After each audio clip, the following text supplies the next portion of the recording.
I'm here to speak on behalf of our younger children and their academics. This book, It Feels Good to Be Yourself, which has an oxymoronic title based on its content, can be found in 26 elementary schools. It is geared towards K2, and as Macmillan Publisher says, it basically is geared toward ages 4 through 8. It introduces 4 different characters with different gender identities. It makes it seem as if gender is an imaginary concept that can be changed on a whim, when the truth is gender is factual. You're either a boy or a girl. And gender identity, what you see yourself as, that's imaginary. Well, let me read you a couple of things. First character is Ruthie. She's a transgender girl. That means when she was born, everyone thought she was a boy until she grew a little older, old enough to tell everyone that she's actually a girl. Then there's her brother, Xavier. Xavier is a cisgender boy. Which 4 through 8-year-old knows what cisgender means? Can they spell cisgender?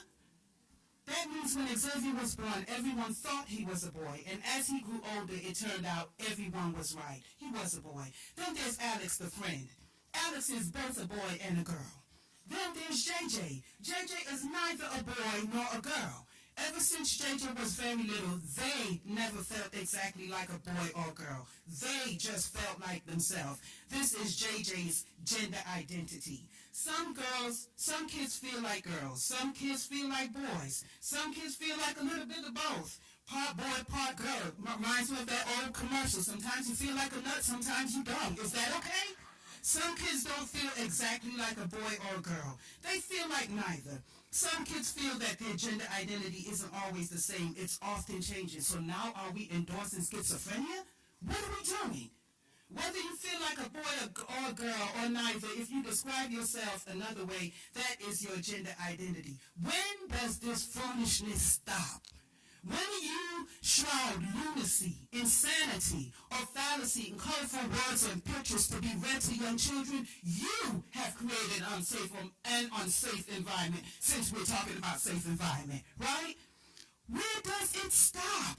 At this tender age, our children should be learning their ABCs and 1, 2, 3s. Who authorized this? Who told you that you are God? Who gave you permission to tell our children who they are and who they're supposed to be?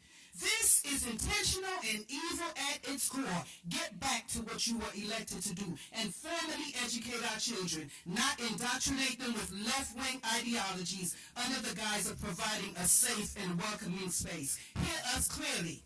We will not surrender our children. Leave our children alone. I thought this was a very interesting talk. What do you think?